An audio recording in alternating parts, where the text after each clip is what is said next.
नमस्कार दोस्तों, इस वीडियो में मैं शेयर करने वाला हूं मेरा पीआरटी का इंटरव्यू एक्सपीरियंस जो कि 2014 में हुआ था और किस प्रकार के वहां पर प्रश्न पूछे गए थे, किस प्रकार की आपको सावधानियां बरतनी होगी, वो चीज़ें हम इस वीडियो में डिस्कस करने वाले हैं। क्योंकि आपने काफ़ी और कैंडिडेट्स की वीडियो भी देखी होगी, बहुत सारे कैंडिडेट्स ने अपनी अपनी वीडियो बनाई है, लेकिन जाहिर सी बात है सबसे अलग अलग प्रकार के प्रश्न पूछे होंगे, तो शायद इस वीडियो में से भी आपको कुछ ऐसा मिल जाए जो आपकी हेल्प कर दे। आइए स्टार्ट करते हैं। सबसे पहले मैं आपको बताना चाहूँगा कि इंटरव्यू आपका जो है कहाँ से शुरू होता है। इंटरव्यू आपका जो आप सबसे पहले जो आप उनको जो अपना बायोडाटा बना करके देंगे, आपका इंटरव्यू जो है वहीं से शुरू होता है। क्यों, कैसे? क्योंकि जो आप वहाँ पर इंफॉर्मेशन लिख देंगे उसी में से ही आपसे प्रश्न पूछे जाएंगे। जैसे फॉर एग्जांपल आप क्लास में पढ़ा रहे हैं तो आपको कई बार टीएलएम नहीं मिलता है ना। मैं भी कई बार मुझे टीएलएम नहीं मिलता, तो एक बार मेरे साथ भी हुआ था। मैंने कोई चीज़ थी, कोई सीडी रखी थी कबर्ड के अंदर, मैंने उठा करके, क्योंकि एकदम से कोई आ गया था ऑब्जर्व करने, तो सीडी उठाकर मैंने उसको 2 का टेबल पढ़ाना शुरू कर दिया। बाद में उन्होंने बोला भी कि भाई ये बहुत आपका छोटा नहीं हो गया टीएलएम, कोई बात नहीं, लेकिन ऐसे ही क्योंकि हमारे आसपास जो चीज़ें अवेलेबल हैं आदमी उसी का यूज़ करेगा। तो वहाँ पर वो क्या करते हैं, आप उनके पास क्या होता है, रूम के अंदर उनके पास वो पेपर होता है, आपकी इन्फॉर्मेशन उसमें होती है। तो वो पहले बात तो आप वो चेक करना चाहेंगे कि जो इसने ये जो पेपर में लिखा है क्या ये चीज़ें ऑथेंटिक है। अब आपने अगर उसमें लिख दिया डांसिंग, तो आपसे वो मतलब इसमें कोई दोराया नहीं है, आपसे बोल सकते हैं कि आप जो है डांस करके दिखाओ, ये आपसे बिल्कुल बोल सकते हैं। सिंगिंग लिखेंगे, आप सिंगिंग आपसे करवा कर देख सकते हैं। ये पॉजिटिव चीज़ें तो हैं, क्योंकि डांसिंग, सिंगिंग ये सब अगर आप लिख रहे हैं तो कल्चरली कहीं ना कहीं आप रिच है और आपको केवीएस को ऐसे ही लोगों की ज़रूरत है, तो वो बहुत अच्छी बात है। लेकिन वो आपसे पूछ सकते हैं और वो आपसे जैसे खेल स्पोर्ट्स लिखा तो खेल जगत के बारे में भी वो आपसे कुछ जनरल नॉलेज के प्रश्न पूछ सकते हैं, general knowledge plus current awareness. तो आप ऐसी चीज़ें लिख सकते हैं उसमें, फॉर एग्जांपल जिसका जो दायरा है वो ज़्यादा बड़ा ना हो। दायरा बड़ा ना होने का होने से मेरा तात्पर्य है मतलब कि आपने सपोज उसमें वाचिंग न्यूज़ लिख दिया। वाचिंग न्यूज़ में आपको मतलब आपको सारा करंट अफेयर्स पता होना पड़ेगा, क्योंकि आप डेली न्यूज़ देख रहे हैं या फिर न्यूज़पेपर पढ़ रहे हैं, तो वो उसके बारे में आपसे ज़रूर पूछेंगे। तो आपको अपनी हॉबीज़ वहाँ पर ध्यान से लिखनी है। उसके बाद जो आपकी जो साइड है, आपकी जैसे आर्ट साइड है, कॉमर्स साइड है, या जो भी साइड है, उससे वो आपसे प्रश्न पूछेंगे क्योंकि कहीं ना कहीं जो इंटरव्यू का ऑब्जेक्टिव है वो आपकी नॉलेज टेस्ट भी करना है, प्लस आपकी पर्सनैलिटी टेस्ट भी करना है। आप किस कंडीशन में कैसे आप बिहेव करते हैं वो सब भी वो देखेंगे। वहाँ पर जो है 5 लोग आपके सामने बैठे रहेंगे, 5 में से एक जो होगा वो होगा या होगी जो भी है वो साइकोलॉजिस्ट होंगे, और वो आपसे प्रश्न भी नहीं पूछेंगे। आपको लगेगा कि वो बिना बात के वहाँ पर बैठे हुए, नहीं, वो वहाँ पर है आपको ऑब्जर्व करने के लिए। क्या चीज़ें ऑब्जर्व करेंगे भाई वो? पहली बात, केवीएस में क्या चीज़ें चाहिए आपको? पॉजिटिव रहना है हर जगह, तो वहाँ पे वो आपकी पॉजिटिविटी चेक करेंगे, बिल्कुल करेंगे। डिटर्मिनेशन चेक करेंगे आपका। भाई वो आपसे पूछेंगे, पूछ भी सकते हैं, डायरेक्ट भी पूछ सकते हैं कि भाई हमने आपको डाल दिया नागालैंड, क्या आप जॉब करेंगे? वो आप उस समय आपका एक्सप्रेशन जो है वो साइकोलॉजिस्ट साहब जो है वो नोट करेंगे कि हाँ ये, वो बता देंगे कि भाई ये नहीं जाएगा। अगर उनको लगता है कि भाई ये जाएगा तो वो आपका इंटरव्यू थोड़ा बहुत ऊपर नीचे भी हो जाए, कोई दिक्कत नहीं है। लेकिन अगर आपने कॉन्फिडेंस के साथ बोल दिया कि सर कहीं पर भी हो मैं जाऊंगा, उन्होंने क्वेश्चन पूछा, we are sending you to Nagaland, are you willing to go, तो आपको तुरंत बोलना है sir I am willing to go anywhere in India. अब वो आपसे रीज़न पूछ सकते हैं, भाई क्यों? आप बोलो कि सर मुझे चीज़ों को एक्सप्लोर करना बहुत अच्छा लगता है, सर मुझे डिफरेंट कल्चर्स देखना अच्छा लगता है, प्लस ट्रैवलिंग मुझे पसंद है। आपको वहाँ पे पॉजिटिव आंसर्स ही देने हैं। आपको वहाँ पर ऐसा नहीं है कि आपको वहाँ पर रियलिस्टिक होना है ना। देखो, आपका मेन मोटिव है इंटरव्यू में सिलेक्ट होना, और सिलेक्ट कब होगा? जब आप जो है संगठन को जो चाहिए वो आप दे रहे हो। संगठन को कुछ चीज़ें नहीं चाहिए, ठीक है, और वो आप उनको दे रहे हो, तो कोई मतलब नहीं है। फॉर एग्जांपल उन्होंने बोला कि भाई वहाँ पे आपको भेजेंगे, तो आप बोल दो कि सर नहीं वहाँ तो नहीं जाएंगे, लेकिन आसपास मिलेगा तो हम कर लेंगे ना।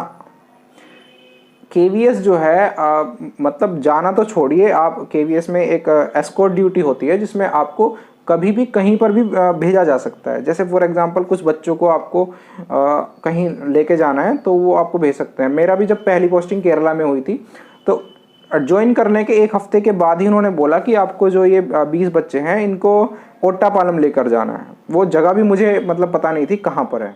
चलिए अब अपना इंटरव्यू का थोड़ा एक्सपीरियंस शेयर कर लेते हैं। तो सबसे पहले तो वही आपको वेल ड्रेस्ड होना चाहिए, ठीक है। आपका जैसे अगर बॉयज़ हैं तो आपको क्लीन शेव होना चाहिए। उसके बाद आपकी प्लेन शर्ट होनी चाहिए। आई थिंक लाइट कलर जो है अच्छा रहेगा और डार्क पैंट अच्छी रहेगी। ब्लैक शूज़ आप पहने और शूज़ के कलर की ही आप सॉक्स पहने, अच्छा लगता है, ठीक है। वो मिसमैच नहीं होता है ना, तो वो चीज़ें आप ज़रूर पहने। अच्छा, अगर आप टाई पहनना चाहें, कंफर्टेबल है तो पहनिए, वरना कंफर्टेबल नहीं है तो ऐसे भी आप जा सकते हैं बिल्कुल। शेव का आप ध्यान रखें, क्लीन शेव जो है टाइडीनेस आपकी दिखाता है कि हाँ कहीं ना कहीं वो क्लीनलीनेस आपको दिखाता है। अगर आप दाढ़ी के साथ जाना चाहते हैं, मतलब बियर्ड के साथ जाना चाहते हैं, तो आपकी वेल ट्रिम्ड होनी चाहिए, ठीक है। ऐसे नहीं एक बाल इधर निकल रहा है एक बाल इधर निकल रहा है, ऐसे नहीं होनी चाहिए, मेरी तरह नहीं होनी चाहिए। क्योंकि मैं भी गया था बिल्कुल क्लीन शेव गया था, जैसे आपने थंबनेल में देखा ना, बिल्कुल मैं ऐसे ही गया था एकदम टिप टॉप बन के। तो अंदर घुसने के बाद जो है आपसे वो पूछेंगे, हाँ आपको बैठना नहीं है वहाँ पर जाकर, आपको चेयर के साइड में खड़ा हो जाना है। मेरे को भी किसी ने बताया था उस टाइम पर ये सब चीज़ें, तो वहाँ पर मैं साइड में जाकर खड़ा हो गया और वो खड़ा होने के 1 सेकंड बाद ही उन्होंने तुरंत बोला सर प्लीज़ सिट। तो मैं आपको बताना चाहूँगा कि उनका मोटिव आपको बाहर करना बिल्कुल नहीं है। वो आपको सब शुरू में तो वो आपको जो है कंफर्ट देने की कोशिश करेंगे। वो आपसे शुरू में तो इतने आसान क्वेश्चंस पूछेंगे, आपको लगेगा कि सब बढ़िया जा रहा है, ठीक है। तो आपको उस शुरू में बिल्कुल एकदम पीसफुली आप इस मूड में आ जाएं कि आप जो वो इन्फॉर्मेशन दे ऑथेंटिक दे आराम से, तो आपको सिचुएशन को एक तरीके से वो नॉर्मलाइज करेंगे। उसके बाद मेरे से पहला प्रश्न क्या पूछा उन्होंने मेरे से नाम पूछा, इंग्लिश में पूछा, sir what is your name. तो मैंने अपना नाम बताया, उन्होंने तुरंत बोल दिया कि सर आपके नाम का मतलब क्या है और आपका यही नाम क्यों रखा गया। तो अब देखो यहाँ पर क्या होता है, जैसे मतलब नाम का मतलब तो मैंने बता दिया कि सर शिव जी का भी एक दूसरा नाम जो था वो कपिल था, ऐसा बोला जाता है। और वो जो दूसरा क्वेश्चन उन्होंने बोला कि आपका ये नाम ही क्यों रखा गया, अब ये प्रश्न जो है उसका उत्तर मेरे पास नहीं था, लेकिन मैंने ऐसे ही बोल दिया कि सर मेरे जो पिताजी हैं उनको क्रिकेट का बहुत शौक़ है और शायद कपिल देव उनको बहुत ज़्यादा पसंद है, इसी वजह से उन्होंने मेरा नाम भी कपिल रख दिया। तो यहाँ पर क्या है, आप ट्रिक खेल सकते हैं। कुछ प्रश्न जो आपको लगे कि हाँ सटीक है और तुरंत दिमाग में आ रहे हैं तो आप बोल सकते हैं, कोई दिक्कत नहीं है। क्योंकि यहाँ पर जो मैंने आंसर दिया बेशक से गलत हो, लेकिन उनके लिए उनको वो गलत बिल्कुल नहीं लगेगा क्योंकि बिल्कुल ठीक था आंसर। उसके बाद वो देखने लगे वही पर्चा, जो पर्चे की मैंने बात बताई, आपने अपना बायोडाटा लिखा है उसके ऊपर वो सारी चीज़ देख रहे हैं, क्या कब कहाँ से क्या किया। जैसे उसमें कहीं पर गैप आ गया, आपसे पूछ सकते हैं अभी गैप कैसे आ गया 1 साल का, ये आपने यहाँ से सारी पढ़ाई एक ही जगह से की है ऐसा क्यों, या फिर ये यहाँ से क्यों की, वो उनसे प्रश्न रिलेटेड आपसे पूछ सकते हैं। लेकिन उसके बाद जो आपके सब्जेक्ट्स हैं मेन फोकस करते हैं वो उस पर। सब्जेक्ट्स पे मेरा जो है साइंस सब्जेक्ट था 12th में। उन्होंने पूछा सर आपके पास 12th में क्या क्या सब्जेक्ट्स थे, मैंने सब्जेक्ट्स बताए तो उन्होंने बोला कि याद है, कुछ याद है इनके बारे में। तो मुझे ऐसा नहीं बोलना कि नहीं सर याद नहीं है। मैंने बोला हाँ सर कुछ चीज़ें अभी तक याद हैं, कुछ चीज़ें अभी शायद दिमाग से निकल गई होंगी। तो उन्होंने बोला कि सर आप बताइए कि KMnO4 जो है वो किसका फॉर्मूला होता है। तो मुझे अच्छे से याद था क्योंकि वो शायद मुझे 8th क्लास में ही मुझे पता चल चुका था। पोटेशियम पर मैग्नेट का जो है फॉर्मूला था वो। मैंने तुरंत बोला सर पोटेशियम पर मैग्नेट, कॉन्फिडेंस आ गया। उसके बाद नेक्स्ट क्वेश्चन उन्होंने बोला Fe। तो मुझे लगा कि यार ये तो बड़ा आसान क्वेश्चन पूछ रहे हैं। Fe बोला ये सर Fe का जो है ये नाम मतलब आयरन जो है, आयरन का जो सिंबल है वो क्या है, मैंने बोला Fe। तो उन्होंने बोला कि सर ये Fe का मतलब Fe क्यों है, IRON आयरन, जैसे कैल्शियम का C से शुरू हो गया है, हाइड्रोजन का S से, तो आयरन का Fe क्यों। मैंने बोला सर ये एक जो है लैटिन वर्ड है और इसका मतलब होता है फेरस, और ये इसीलिए लैटिन वर्ड से ही हम यहाँ पर इस्तेमाल कर रहे हैं इसको। उसके बाद भाई उन्होंने बोला नहीं ये तो ठीक नहीं है क्योंकि फेरम इसका एक्चुअल नेम जो है वो फेरम है, फेरस नहीं है, फेरम है। तो देखो ये आपको तुरंत बोलना पड़ेगा सॉरी सर, शायद मैं यहाँ पर गलत हूँ। आपको जैसे पता है कि आपसे कोई भी सब्जेक्ट्स पढ़ाया जा सकता है, तो आप कौन सा सब्जेक्ट पढ़ाएंगे वहाँ पर? तो मैंने बोला सर ऐसा कोई मतलब मेरा प्रेफरेंस नहीं है, मैं 500 सब्जेक्ट, चारों सब्जेक्ट जो है पढ़ा सकता हूँ, कोई मुझे इशू नहीं है। तो उन्होंने बोला कि अच्छा आप इंग्लिश की कोई जो है पोएम सुना दीजिए, कि आप पोएम क्लास में कैसे सुना के बताएंगे। तो फॉर्चुनेटली मैं एक पोएम याद करके गया था, और आप सभी को एक पोएम, एक नहीं बल्कि 2 पोएम इंग्लिश में और 2 पोएम हिंदी में याद करके जानी चाहिए।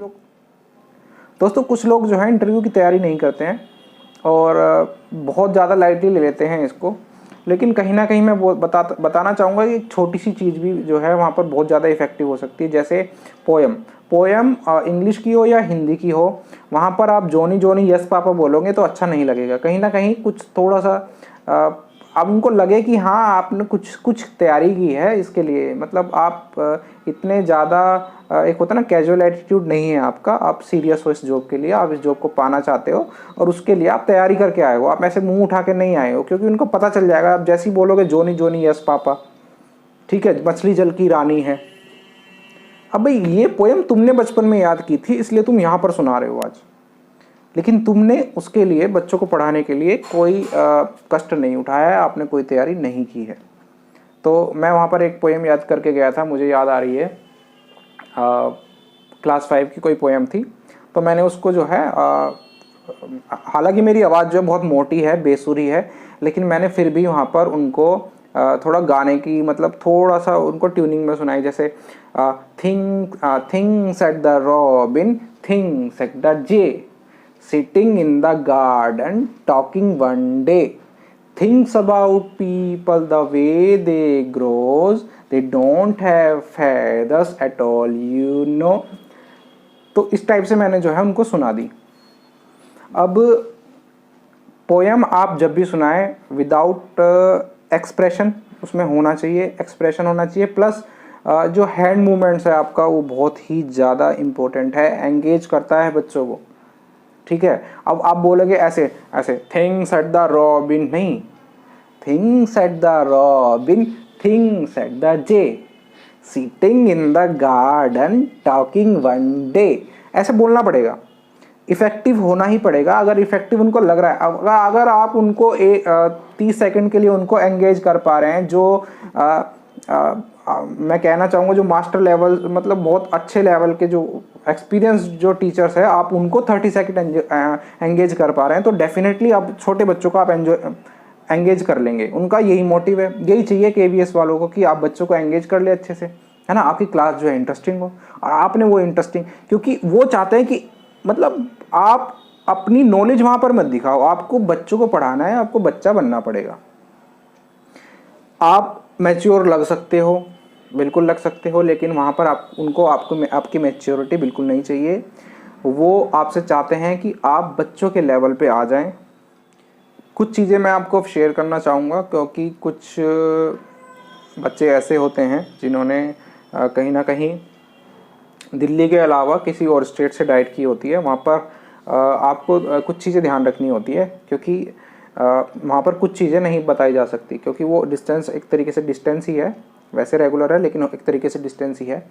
ब्लैक बोर्ड का इस्तेमाल करना आपको आना चाहिए। ब्लैक बोर्ड में एक तरफ आपको डेट लिखनी है साफ साफ, दूसरी तरफ आप जो है प्रेजेंट, एब्सेंट, स्टूडेंट लिख सकते हैं, कालांश लिख सकते हैं, ये सब चीज़ें लिख सकते हैं। आपको जो अगर वो कुछ ब्लैक बोर्ड पे कुछ आपसे मिटाने के लिए कहेंगे कि भाई ये कुछ लिखा है इसको मिटाओ, तो आप ऐसे नहीं मिटाना उसको। एक ऐसे पहले डस्टर को ऐसे किया, फिर साइड से ऊपर लेके आए, फिर ऐसे किया, फिर साइड से ऊपर लेके आए, फिर ऐसे किया। ये प्रोसीजर होता है ब्लैक बोर्ड से रब करने का। प्लस जब आप ब्लैक बोर्ड के सामने खड़े हैं और आप कुछ लिख रहे हैं, तो आपको 45 डिग्री के एंगल में खड़ा होना है। ऐसा नहीं हो कि आप यहाँ पर खड़े हो जाएं, ऐसे लिखें और आप उनको कुछ नहीं दिया। आपको 45 के एंगल पे खड़ा होना है। 45 एंगल इज़ मस्ट। ये आपको किताबों में कुछ चीज़ें नहीं लिखी रहती, तो आपको यहाँ पर व्यवहारिकता। दूसरी एक और चीज़ है कि आप जैसे कोई टॉपिक पढ़ा रहे हो, तो आपको सीधा जाके वो टॉपिक नहीं लिखना। अगर आप सीधा जाके टॉपिक लिख देंगे तो एक तरीके से क्यूरियोसिटी बच्चों की ख़त्म हो जाएगी, सस्पेंस नहीं रहा। तो आपको बच्चों को टॉपिक तक लाना है, और बहुत बढ़िया होगा अगर बच्चा टॉपिक तक खुद आए। इसका मतलब डाइट में क्या होता है, इसके लिए छोटे छोटे स्किल होते हैं, जैसे स्किल ऑफ इंट्रोडक्शन। इंट्रोडक्शन भी एक स्किल है, आप किसी चैप्टर को इंट्रोड्यूस कर रहे हैं, वो आपका एक स्किल है। दोस्तों यहाँ पर कॉन्सेप्ट आता है माइक्रो टीचिंग का। माइक्रो टीचिंग में क्या होता है, एक छोटे से रूम में एक छोटे से कुछ छोटा ग्रुप ऑफ पीपल के साथ जो है आप कोई पर्टिकुलर स्किल जो है उसको अपना एनहेंस कर रहे हैं, उसको माइक्रो टीचिंग बोलते हैं। तो जो टीचर ट्रेनिंग होती है उसके दौरान जो है कुछ बच्चे सीखते हैं, कुछ बच्चे जो बाहर से करते हैं वो इन चीज़ों को नहीं सीख पाते। तो काफ़ी सारे जैसे स्किल ऑफ इंट्रोडक्शन होता है। स्किल ऑफ इंट्रोडक्शन में क्या होता है कि आप चैप्टर को ऐसे स्टार्ट नहीं कर दोगे कि भाई मैं आज ये पढ़ा रहा हूँ ना, आपको क्या करना है, आपको वहाँ तक पहुँचना है। आप बेस्ट क्या होगा, बेस्ट होगा कि आप उस टॉपिक तक जो है बच्चे पहुँचे, आप ना पहुँचे, वो बच्चा बताए आपको। फॉर एग्जांपल आप जो है वाटर साइकिल पढ़ा रहे हैं, तो वाटर साइकिल आप डायरेक्ट ना लिख दें, या तो उनसे कुछ प्रश्न पूछ सकते हैं, उनको कोई स्टोरी सुना सकते हैं, उनको कोई जोक सुना सकते हैं, उनको कोई कंडीशन दे सकते हैं।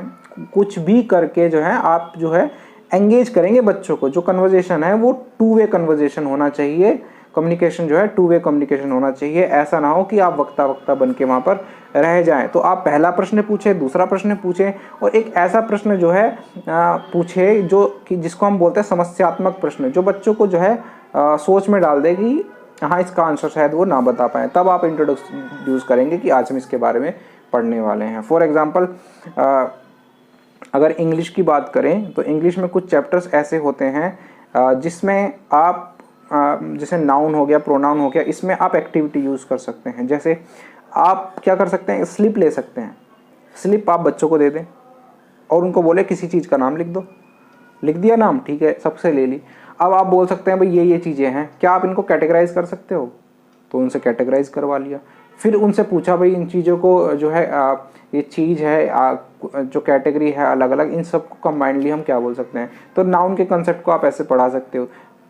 कुल मिला के बात ये है, KVS जो है वो एक्टिविटी ओरिएंटेड है। आपको एक्टिविटी अगर आप वहाँ कराएंगे, एक्टिविटी आप वहाँ पे करा तो पाएंगे नहीं क्योंकि बच्चे नहीं होंगे, लेकिन आप बता सकते हैं कि मैं ऐसा बोलूँगा, बच्चे ऐसे बोलेंगे। चलिए वापस आ जाते हैं अपने इंटरव्यू पर। तो उसके बाद क्या हुआ, पोएम जो है मैंने सुना दी वहाँ पर। अच्छा, पोएम पर आ गए वो। अब वो पूछने लगे कि भाई उन्होंने पूरा नाम बोला, ठीक है, कि जैसे कपिल तोमर नाम था, बोला तोमर साहब अगर आप हम आपको जो है चेन्नई, यहाँ से चेन्नई जो है वहाँ पर भेज दें तो एडजस्ट कर लोगे। तो मैंने बोला सर डेफिनेटली कर लेंगे। तो ये तो बहुत अच्छी बात है कि हमें मतलब दिल्ली से बाहर इतनी दूर जाने का मौका मिलेगा। इसमें सर अभी देखो हमारी ये जो है जर्नी स्टार्ट हुई है और हमें सीखना है। तो सीखने के लिए अब हमें कहीं भी भेजें, हमें कहीं ना कहीं दिल्ली से अलग चीज़ें मिलेंगी, बहुत सारी चीज़ें हमें सीखने को मिलेगी। तो सर हम मतलब आप कहीं भी भेजेंगे हम डेफिनेटली जाएंगे वहाँ पर। और ये तो हमारी शुरुआत है। तो मैं तो अभी KVS के साथ जो है, क्योंकि मुझे KVS में पहले से ही मैं KV में जाना चाहता था, मुझे चेंजेस पसंद हैं, तो मैं अलग अलग स्टेशंस देखना चाहता था। इस वजह से मैं डेफिनेटली सर मैं आप जहाँ वहाँ में भेजेंगे मैं वहाँ पर ज्वाइन करूँगा। वहाँ पर ना कुछ टॉयज़ रखे थे, एक छोटी नाव रखी थी, कुछ खिलौने रखे थे, एक बॉक्स रखा था।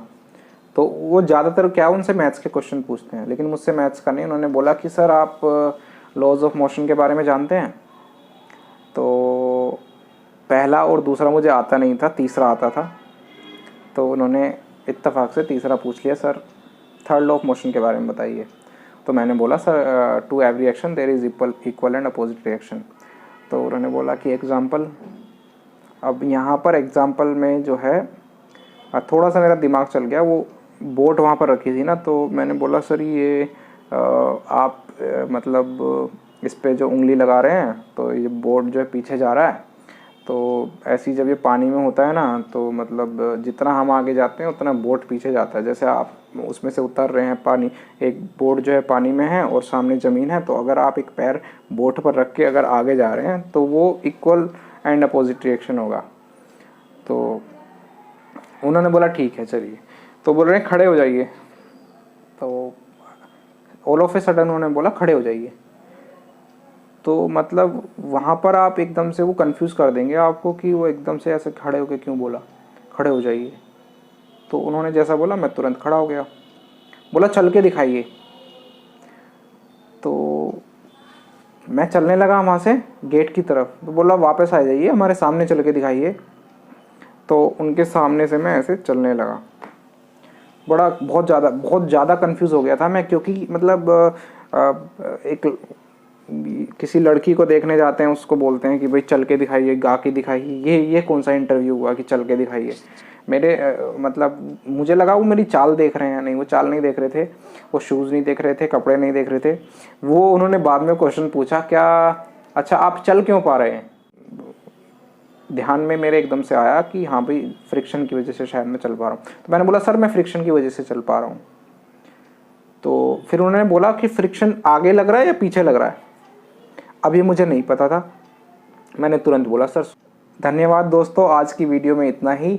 और नेक्स्ट वीडियो में हम आपसे और डिस्कस करेंगे कि और आप जो है इंटरव्यू के दौरान और क्या क्या सावधानी बरत सकते हैं, प्लस पढ़ाना आपको कैसे है, डेमो टीचिंग आपको कैसे देनी है। क्योंकि 7 या 8 साल हमें हो चुके हैं KVS में, मेरे और मेरे सारे मित्रों को, और हमने काफ़ी सारे जो है इंस्पेक्शन वगैरह फेस किए हैं और काफ़ी सारी ट्रेनिंग्स भी ली हैं।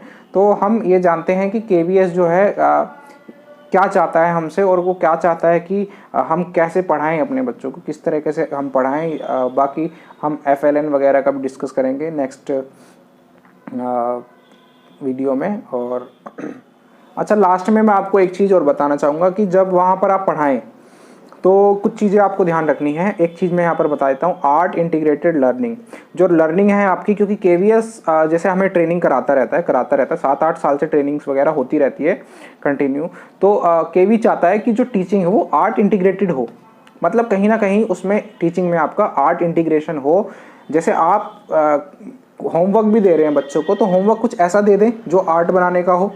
या फिर आप फॉर एग्जांपल कुछ लिखवा रहे हैं बच्चों से, तो आप डायरेक्ट आप नोट्स ना लिखवा कर एक फ्लावर बना दें, फ्लावर के अंदर आप लिखिए।